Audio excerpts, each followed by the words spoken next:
This is The Nine.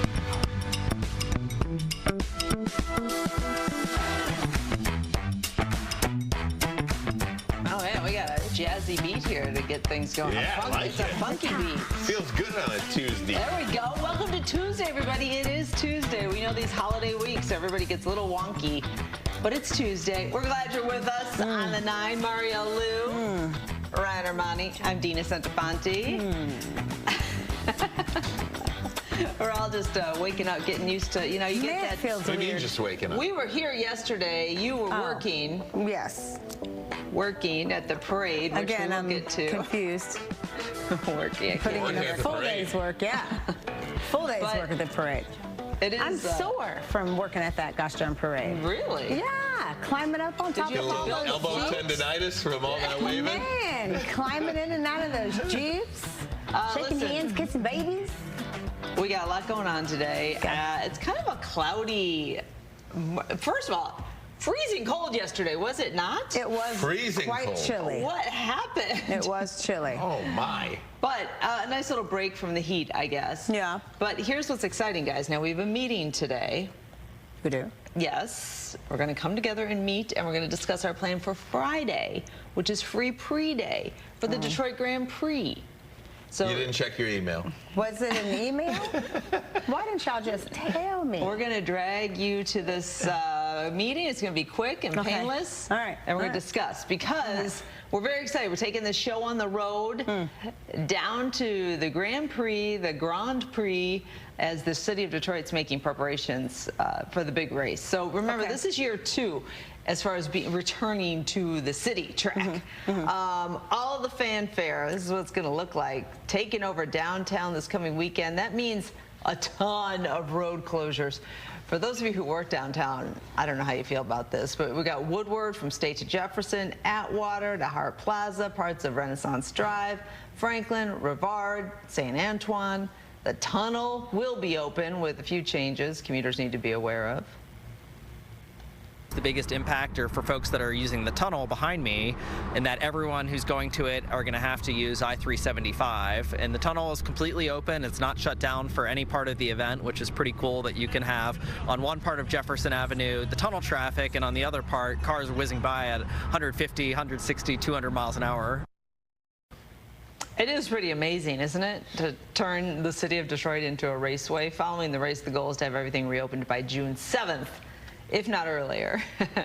In the meantime, people are encouraged to use public transportation, use the bus, the people mover, and the Q line.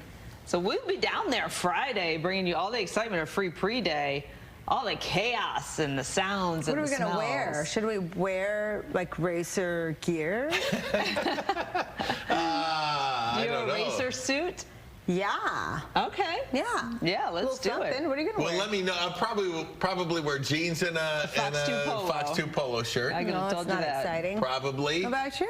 I You haven't got a- planned it yet. Maybe even a little Fox zip up? 2/4 zip if it is. We're going to see the temperature.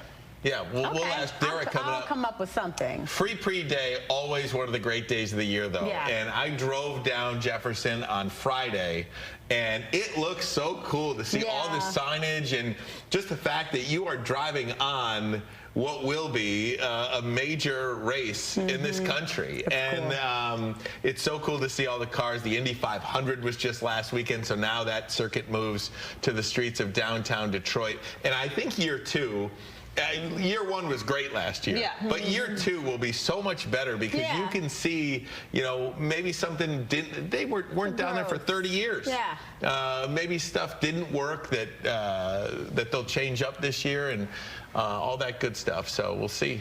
Yeah, it's amazing. I mean, they had to, the manhole covers, I mean, there's all kinds of things that have to be taken when you've got, cars speeding over the roadway at 150 miles an hour. There's all kinds of precautions that have to be taken that you don't even think of. So we'll be there.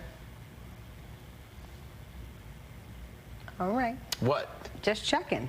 Taking the temperature of a Monday morning, Ryan Armani. I didn't know what you were going to say. I was It's gonna say Tuesday. anything. Oh, it's Tuesday. It's Tuesday. It's Tuesday. All right. Everybody move along. I said enough words. Listen, I I didn't know if I said if manhole cover was the wrong word, maybe. That's what I was waiting for him to say. Now we say people. Oh, okay.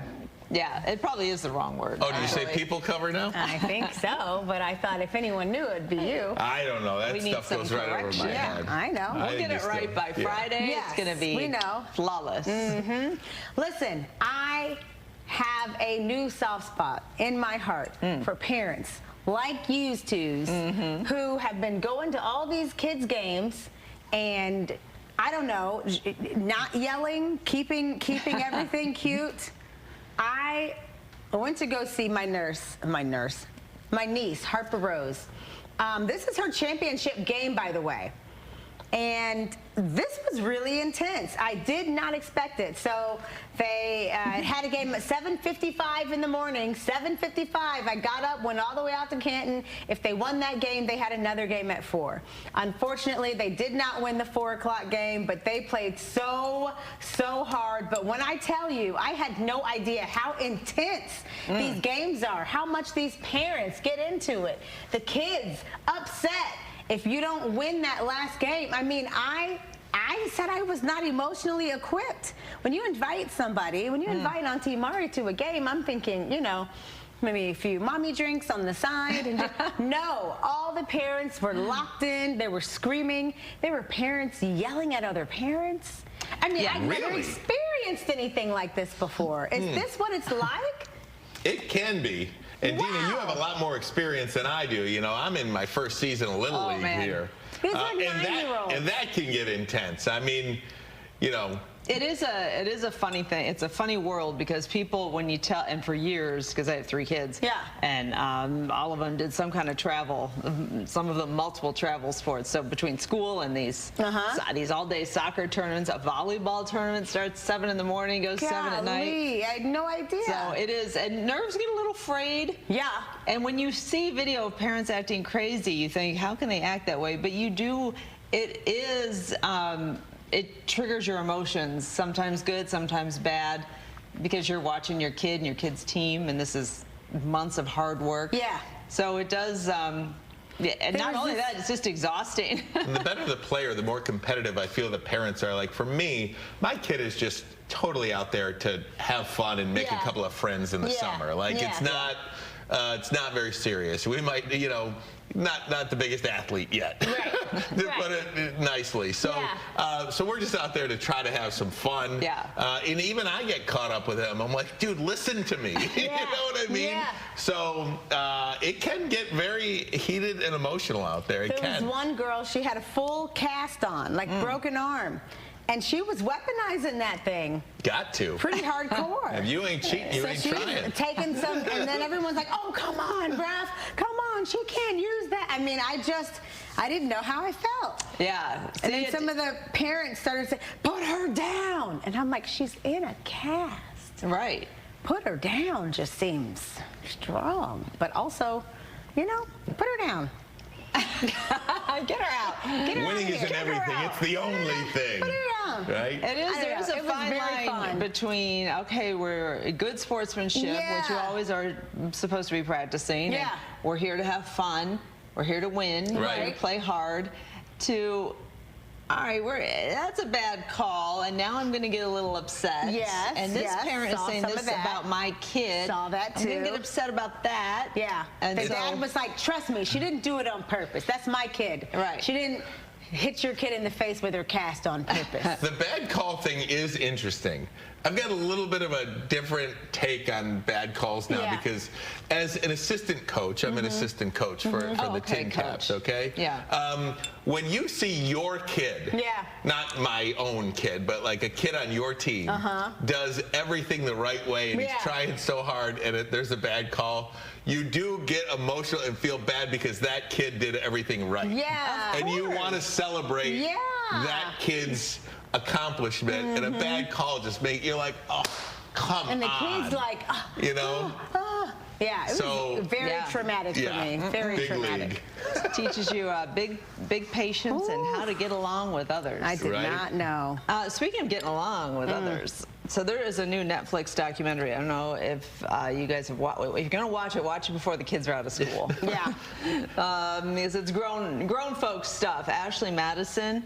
That's the online dating site for extramarital affairs. I didn't know it was still around, still doing business. I guess it is. The 3-episode series called explores the creation of the website, those who used it, and the hack that brought it all crashing down. That was 2015, guys. So this may seem like old news to some, but Netflix viewers are very critical. They say the show is a long paid advertisement for the site, as well as promotion for infidelity and cheating. It's an interesting documentary. To me, and you knew this wasn't a website consisting of, angels and saints, but at the same time, it's a real shady look at the underbelly of society, who are, first of all, they're promoting infidelity, okay. And they started the website because they noticed that so many people on these other regular websites were something like 40. I think it was around 40% of people on regular dating websites were married. Yeah. So they said, let's start one. And the rest of them were at the workplace. Right. Eyeballing. So they started this for that. But what you realize in this documentary is, and we can give spoiler alerts, right? I watched a little bit of it last night in advance of this discussion. Yeah. So we won't give away everything, but first of all, they had the data breach, which that was big news at the time, but I had kind of forgotten about it. But they were doing nothing to protect they acted like they were protecting your identity in every which way possible. But this guy who they profiled, he put in his real name, Chachi Jones, and everything. Here's my credit card number. And then when this hacker leaked all the data, all these names came out and lives were upended. And then you thought you were talking to another human who wanted to get sexy with you, and it wasn't. It was just a computer. What just do a bot. you like, Dave? Yeah. I like those things too. And you're paying money to interact with who you think is a woman or a man.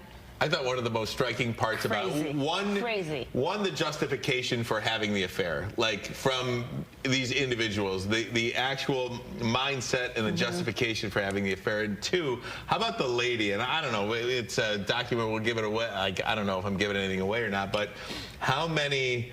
They had one of the ladies that answered the phone when you called from the credit card company. So a wife would see a charge on the credit card bill. The lady would say, your name's not on the credit card, I cannot offer you this information. So then the wife would call back with the husband. I know that's right. And my husband's right here. And talk to me. And they would say, well, we are a credit card exchange. Yeah, they made up a big lie. So we are a credit card exchange. We charge for a number of different online companies, so we cannot pinpoint exactly who was charging, and we would refund the money, and then the husband would call back with a different credit card. The way that would not work for me. Amazing. Now, somebody was not asking enough questions. They had a whole spiel. Yeah, we are just a warehouse, and we collect a lot of different credit cards. Okay, well, which one did you collect to charge for this card? Oh, we can't say. Why can't you? You know what? Where do you live, ma'am? What's your home address? They had all kinds of sneaky tricks up their sleeves. What's your home address? Yeah, pretty wild. You can watch them, 3 episodes. Oh, is it 3 episodes? I made it through an episode and a half, and I was like, okay, I'm out now. You get the gist of it. Right? And that one cute little there's family. No heroes in the whole That family was really, really adorable, and it just goes to show you how some people will just ruin something just because they can. Just because they can. Well, that family's still intact, by the way. Well, good for them. She's heartbroken, though, I'll tell you that. There's some damage. She's not damage has been done. No doubt. She was so adorable. When it comes to sexy, what is sexy when it comes to men's style? Specifically, one issue when it comes to the ideal number of buttons to unbutton on a shirt. Okay? 2,000 adults surveyed. 40% of all respondents said 2 buttons undone Yeah. is the sexiest. Yeah. 38% of adults said 1, but the majority of men, so you have adults and then men, voted for just 1. Oh. How about that? On themselves, you mean? On or themselves, other men? yes. Okay. 0 buttons undone was third with just 12%, and 3 buttons undone finished dead last with 10%. No, 3 is too much. This is not sexy, the 3. 3 buttons is Let not me sexy. see 2. Well, no, I'd have to take off my tie. Take it I off. would just do 1. I'm a 1 button unbutton. That's your problem right Yeah. there. If you were a 2-button guy, I think I have you'd no be out problems, trust me. there. Well, you'd have even That I less can tell you. problems with a 2-button situation. Oh, it maybe depends on the vibe you're going for. No, it's pretty conservative, just the 1 button. That's true. I've seen him at Pine Knob with Yeah. his gang, and Just they're 1 button? having a good time, and he's buttoned up. Sometimes he's got a quarter zip over there. Well, it depends how cold it is. Yeah. Yeah, you got to 2-button it from time to time. Nah. Trying to tell You you. don't need I to don't see want to that. see Ryan with 2 buttons. No. You got to see. It's going to game That's a whole vibe. Well, let me see it in the commercial break. Okay, so guys, we know please is the Derek, magic 2-button word. me. No, Derek's not a 2-button guy He either. could Derek might be a no-button guy. Derek, Keeps it up tight. Derek, be a 2-buttoner. Let me see. Please is the magic word for a lot of people. That's not the case anymore. A new study from UCLA found just 7% of Americans say it before making a request of a loved one. Children were the most likely to say please, but still only said it 10% of the time. Researchers say about half the time please is used, the person saying it is not being polite. They're using it to get someone to do something they won't want to do. No. Like, please, come on. No. Please. I don't like this. Unload the dishwasher. Please. I love please. I say please all the time. Please. Why is please going away? You can't let please go away. Please. Well, language is changing, No, and please. no one's Please, talking to each other unbutton your top anymore. 2 buttons. You know what is going away, I think? When's the last time you heard you're welcome? I say both. You Regularly. know, somebody says thank you. You're like, you bet. Yeah. Thanks. No problem. You don't say you're welcome. No worries. No worries. You Yeah. guys are savages. You say you're welcome every time. Tell us what you're thinking. Hashtag the9. We are excited to hear about all of it. Yeah. Ashley How many Madison. buttons? How many buttons? 2 is buttons, Ryan. Let me sexy see, on a please. man. Please, let No, me see your thank 2 you. buttons. You're gonna go down to Free Pre-Day and see us. 2 buttons down.